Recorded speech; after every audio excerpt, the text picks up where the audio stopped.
6 de julho de 1943. Mar de Bismarck. O nascer do sol ainda não havia rompido a cortina espessa de nuvens baixas, e o oceano parecia uma chapa metálica escurecida pelo uso. O ar tinha cheiro de chuva distante, óleo queimado e sal úmido preso nas frestas do convés. A calmaria enganadores fazia a frota aliada parecer apenas um punhado de silhuetas lentas, flutuando em um quadro cinzento. Mas ninguém sabia ao certo de onde viria o ataque. Sabia-se apenas que viria. A tensão vibrava no ar como corda de violino demais esticada. Homens andavam rápido demais, fumavam demais, falavam baixo demais. O silêncio entre frases pesava como chumbo. No centro desse tabuleiro adormecido estava o destroyer USS Halcyon, um navio comum, sem nada que o destacasse dos demais, sem canhões excepcionais, sem blindagem extraordinária, sem qualquer tecnologia revolucionária. Mas naquela madrugada, incrivelmente, seria justamente ali que surgiria algo capaz de virar um confronto inteiro, algo tão improvável que até hoje alguns historiadores chamam de acidente, enquanto outros insistem em chamá-lo de milagre técnico. No posto de observação traseiro, um marinheiro britânico destacado temporariamente para servir aos americanos observava o horizonte enevoado. Era o subtenente Edward Price, especialista em radiocomunicação, mas com fama de ser teimoso, curioso e, para alguns, perigosamente inventivo. Ele apertava os olhos tentando enxergar qualquer forma anormal na névoa, mas só encontrava sombras e mais sombras. A frota japonesa estava em algum lugar ali, escondida sob a capa pesada da madrugada, pronta para disparar uma força esmagadora de bombardeiros Bet e caça-zero que vinham devastando navios aliados havia semana. No convés principal, um grupo de oficiais conversava rapidamente, voz tensa, gestos curtos. A inteligência reportara que uma força aérea japonesa havia decolado horas antes, mas perdera-se contato com os batedores. Sem visibilidade aérea e com o céu completamente fechado, a frota estava cega e vulnerável. E todos sabiam o que isso significava: ser surpreendido por bombardeiros mergulhando das nuvens, sem aviso, sem chance. Em alto mar, isso era a diferença exata entre viver e virar destroços boiando. Price aproximou-se da cabine secundária, onde 2 operadores tentavam arrancar qualquer leitura útil do radar do navio. Um equipamento experimental que funcionava quando queria e falhava quando mais se precisava dele. O aparelho emitia um zumbido irregular, quase triste, como se estivesse cansado demais para ajudar. Price ficou observando. Algo no padrão do zumbido chamava sua atenção. Ele não sabia explicar. Não ainda. O oficial de navegação olhou para ele com impaciência. Se não vai ajudar, afaste-se. Price não respondeu.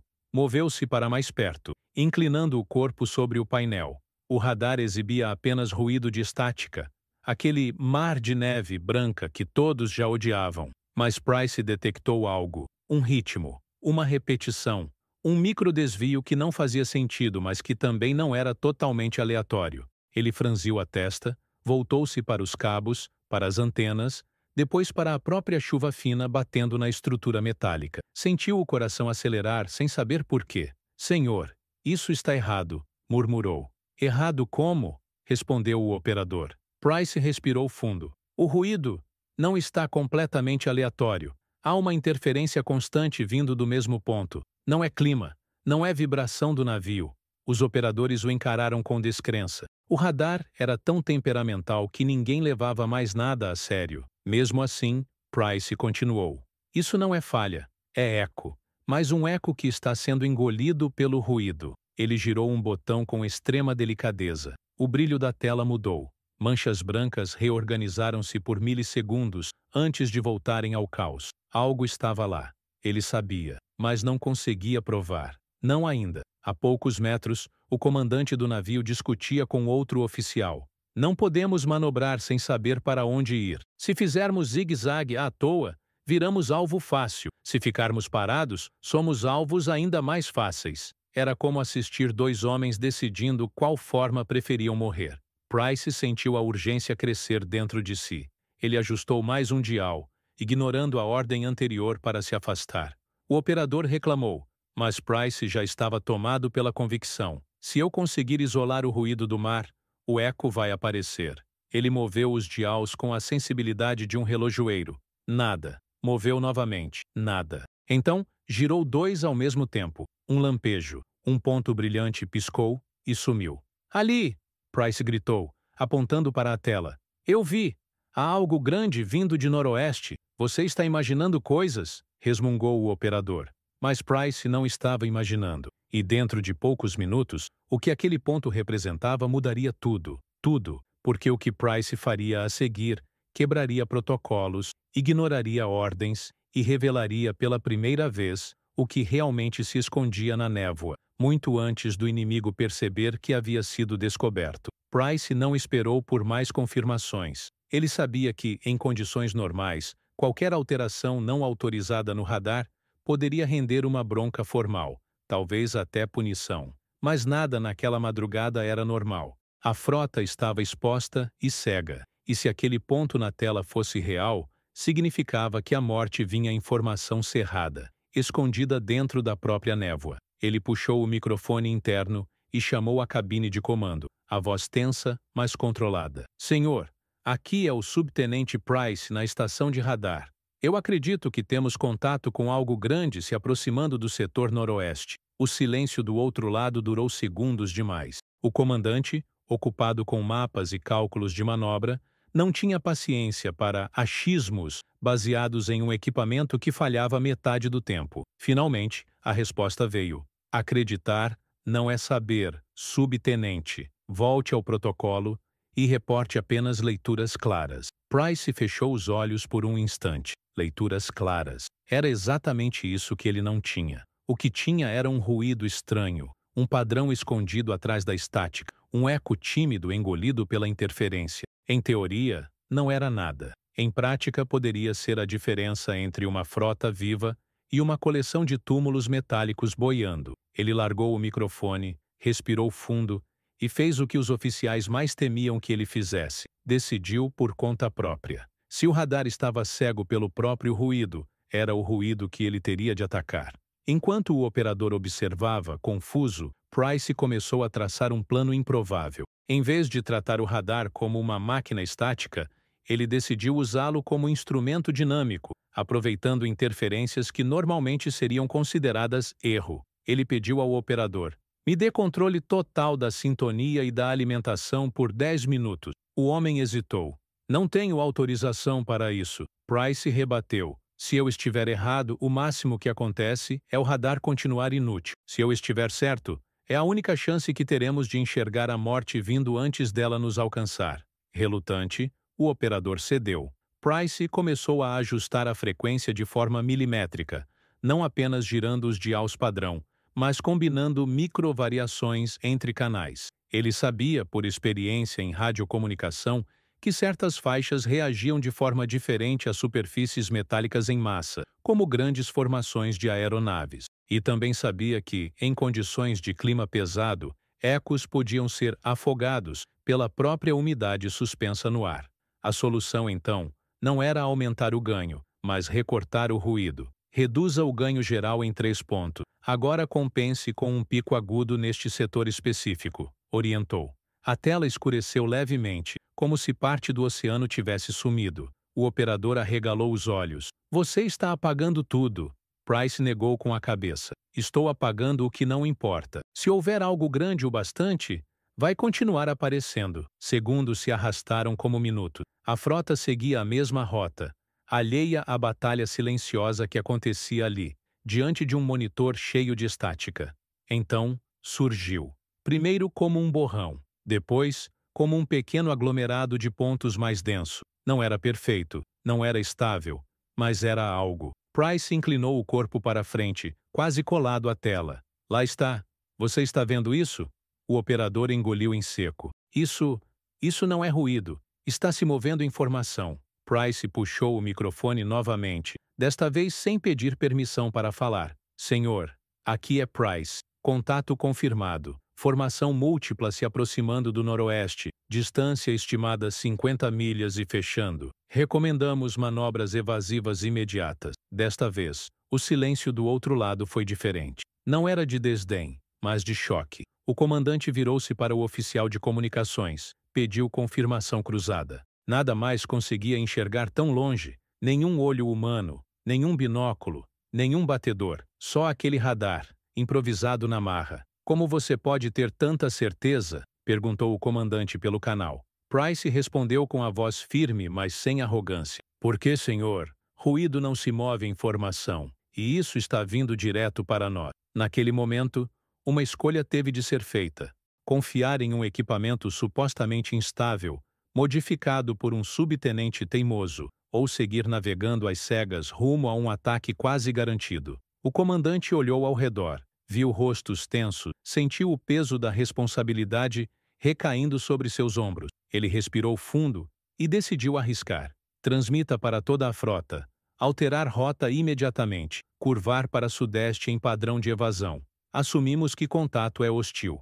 A mensagem correu por rádios, cabos e corredores. Marinheiros sentiram a vibração das máquinas mudando de ritmo. Oficiais consultaram bússolas e mapas. Alguns resmungaram, outros apenas obedeceram. Ninguém, porém, tinha plena consciência do que acabara de acontecer. Ninguém, exceto Price, porque pela primeira vez, um radar considerado quase inútil acabara de ditar o movimento de uma frota inteira, e o que vinha em seguida provaria, de forma brutal, se ele tinha salvado aqueles homens, ou simplesmente apressado a morte de todos. A frota aliada começou a se mover, cada navio ajustando sua rota como peças de um tabuleiro invisível. O oceano reagiu primeiro. A espuma se reorganizou em padrões diferentes. As ondas passaram a bater nos cascos em ângulos novos, e o vento pareceu mudar de timbre ao raspar no metal em movimento. Mas, para os homens da frota, tudo ainda era dúvida. Seguiram as ordens porque seguir ordens era o que mantinha uma esquadra viva,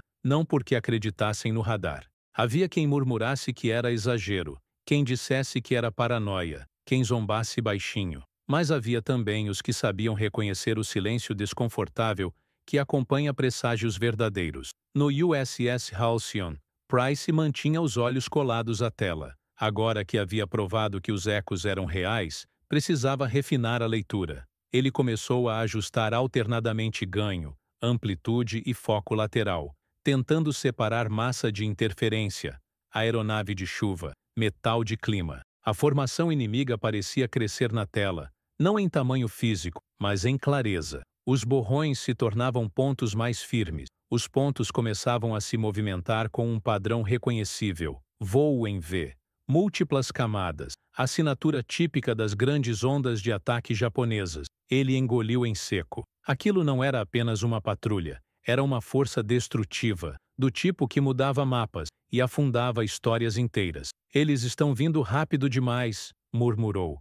O operador ao lado confirmou, observando o tremor leve na barra oscilante. Isso é velocidade de bombardeiros, Betty. E muitos. Price mordeu o lábio inferior. Betis eram rápidos, de grande alcance, e já tinham feito estragos devastadores em frotas despreparadas. E onde havia Betis, havia escolta. Onde havia escolta, havia zeros. E onde havia zeros, a carnificina era sempre maior. O comandante finalmente desceu à estação de radar. Sua expressão era dura, mas não arrogante. Ele queria respostas. Mostre-me. Price apontou para a tela. Os pontos pulsavam de forma irregular, mas estavam lá.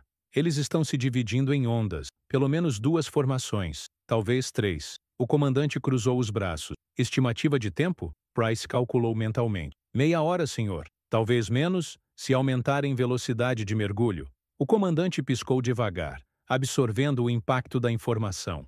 E se não tivéssemos mudado a rota? Price respirou fundo. Eles teriam surgido direto sobre nós, senhor. Sem aviso. O comandante assentiu, tenso. Continue monitorando. Quero atualizações a cada minuto. Ele subiu as escadas com passos rápidos, levando com ele um peso novo, o de ter confiado num subtenente que havia quebrado o protocolo, e de agora, ter de convencer o resto dos oficiais de que a ameaça era real.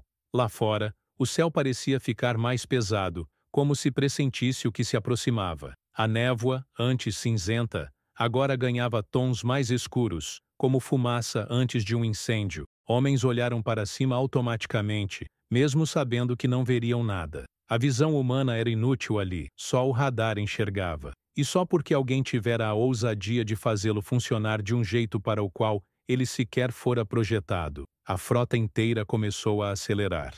Motores rugiram. Turbinas pressionaram o limite. Caldeiras ganharam fogo extra. O mar ficou revolto atrás dos navios, deixando traços longos de água turvada. Marinheiros correram aos postos de combate. Canhões antiaéreos começaram a girar, procurando alvos invisíveis. O clima mudou, quase como se alguém tivesse apertado um interruptor. O que era rotina tornou-se prontidão absoluta. E ainda assim, ninguém havia visto os inimigos. Ainda não. De volta ao radar, Price percebeu um novo detalhe. Pequenos pontos secundários começaram a surgir atrás das formações principais. Eram menores, rápidos, espaçados. Zeros, sussurrou. A escolta havia aparecido. Isso significava que o ataque estava a minutos de ser lançado. Eles estão descendo, avisou ao operador. Estão iniciando pré-mergulho. Querem se alinhar antes do ataque. O operador arregalou os olhos. Como você sabe, Price não tirou os olhos da tela. Porque o padrão deles está oscilando. Eles fazem isso antes de baixar a altitude. O comandante voltou pelo interfone. Price, precisamos confirmar se eles nos localizaram. Price ajustou 2 botões, observando variações erráticas no bloco de sinais. Não ainda, senhor. Eles estão voando em linha reta, mas quando abrirem formação lateral, significa que estão posicionando vetores de ataque. O comandante respondeu com voz grave. Avise assim que isso acontecer. Por mais alguns minutos, tudo se manteve igual. A tensão crescia. O suor escorria. O som das máquinas vibrava pelo casco, como se o navio estivesse prendendo a respiração junto com a tripulação. Até que aconteceu.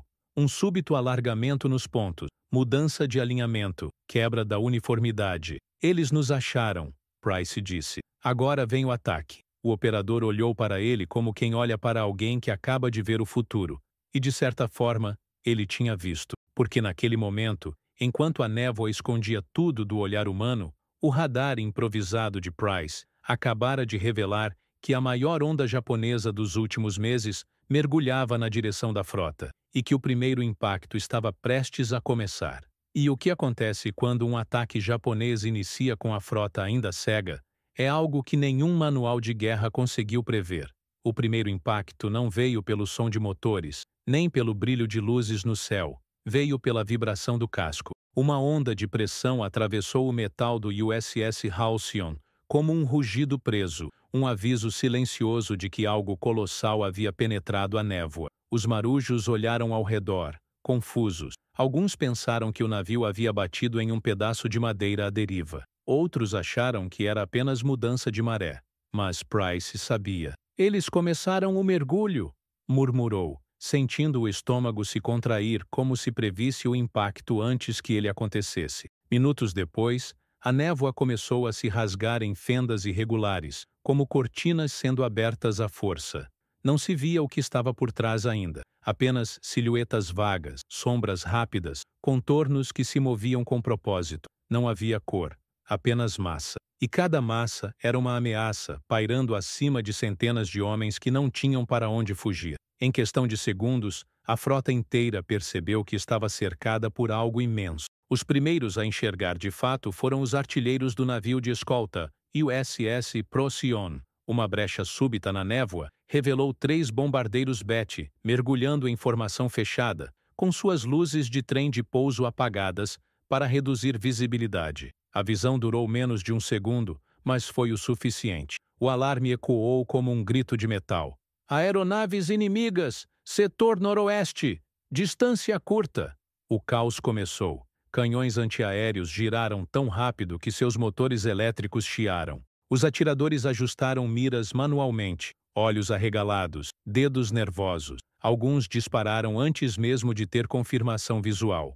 Não por pânico, mas por instinto. A névoa estourava em clarões breves, como se flashes fotográficos iluminassem demônios escondidos. Fragmentos de granada AA ricocheteavam no ar úmido, criando uma chuva de estilhaços que caía sobre o convés como granizo metálico. No Halcyon, Price continuava monitorando a tela com movimentos rápidos, quase compulsivos. Eles estão descendo em múltiplos vetores, anunciou. 2 grupos vindo pelo norte, outros 2 pelo oeste. O comandante absorveu as informações, tentando coordenar manobras que mantivessem a frota longe dos mergulhos mais precisos. Mas era como mover navios de guerra com palitos no meio de um furacão. A primeira explosão atingiu um destroyer distante. A bola de fogo rompeu a névoa com violência, iluminando um breve vislumbre de uma asa japonesa, cortando o ar como lâmina. Um segundo depois, outra explosão sacudiu o mar. Desta vez, perto demais. Ondas gigantes se ergueram e bateram contra o casco do Halcyon, fazendo homens escorregarem no convés. O comandante agarrou o interfone. Todos os navios, mudar curso mais 5 graus. Continuem em padrão de evasão. Mas ninguém sabia ao certo se havia curso seguro. O céu era um labirinto de ameaças. Entre os clarões, finalmente a tripulação viu.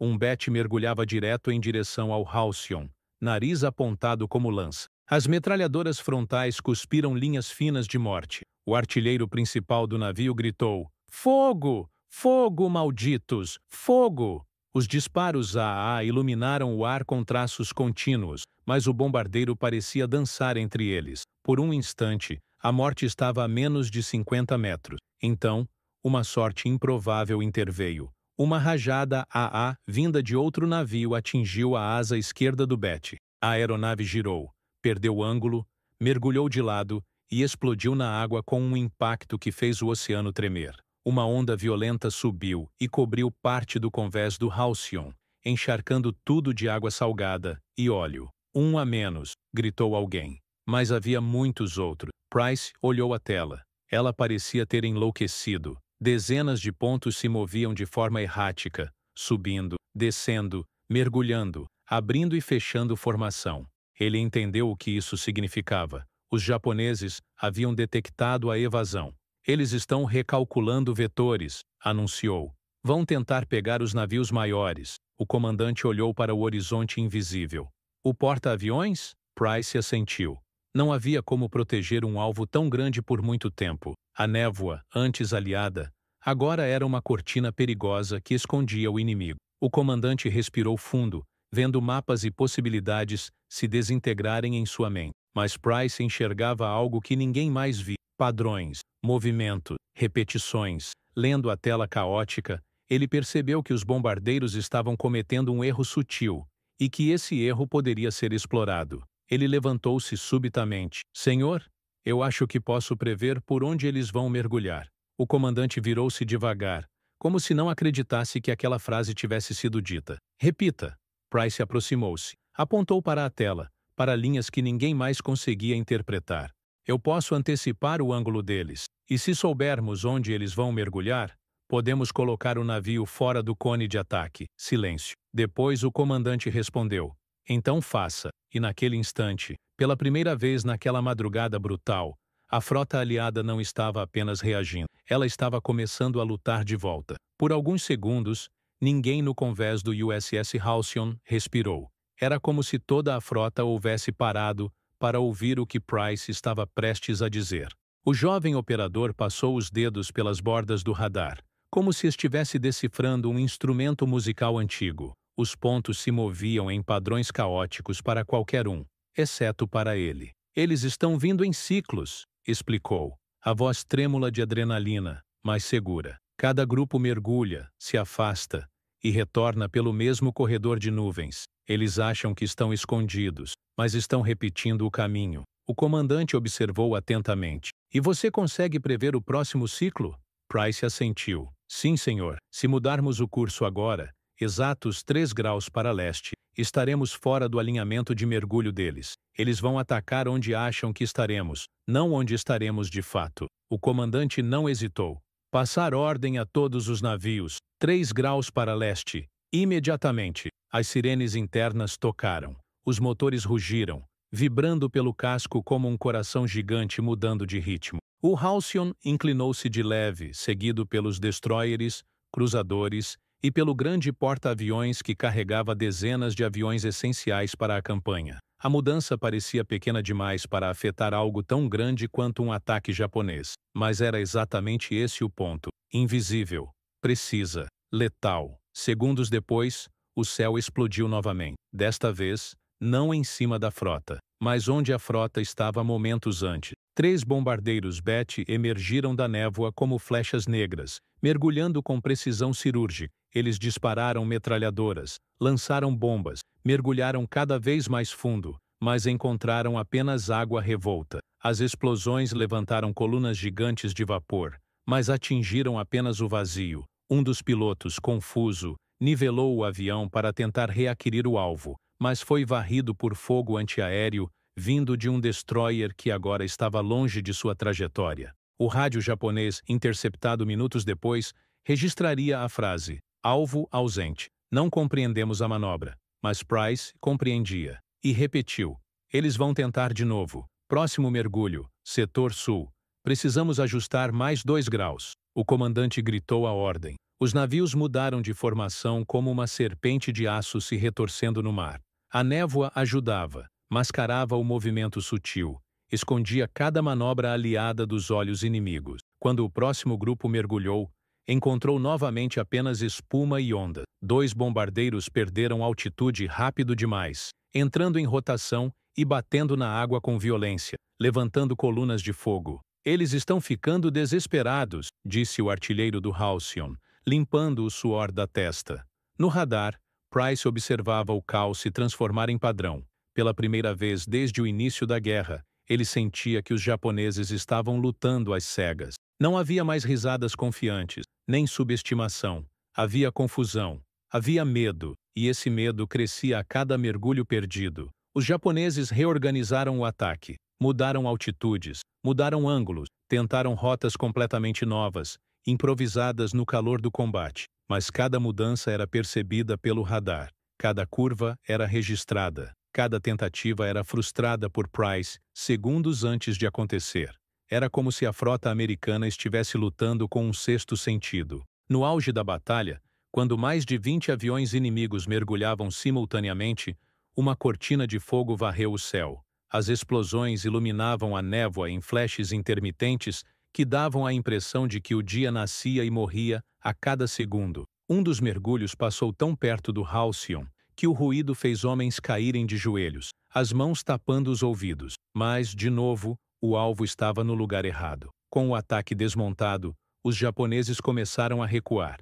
Não em formação, em debandada. O rugido coordenado dos motores deu lugar a sons descompassados, motores falhando, pilotos gritando instruções desconexas pelo rádio. A névoa cobria a retirada como um véu envergonhado, e enquanto desapareciam, uma última transmissão desesperada ecoou. Eles sabiam onde atacaríamos. No convés do Halcyon, a tripulação começou a emergir da fumaça, exausta, mas viva. O comandante respirou fundo, apoiou-se na amurada e olhou para Price. O operador, pálido, suado e ainda tremendo, parecia não acreditar que estava de pé.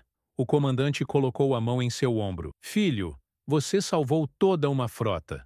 Os olhos de Price marejaram. Ele não era herói, não era piloto, não era comandante. Era apenas um operador teimoso que se recusou a ignorar o que via.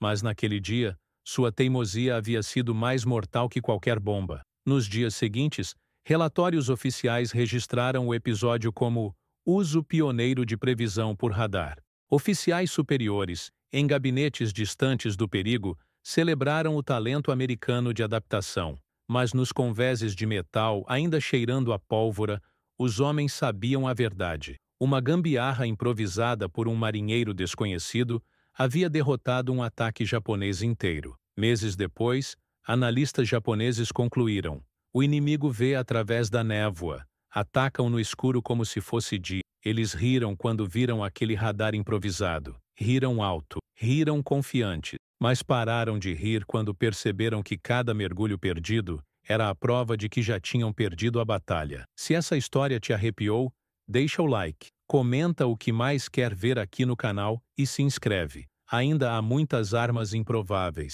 esquecidas e proibidas da Segunda Guerra esperando para serem reveladas.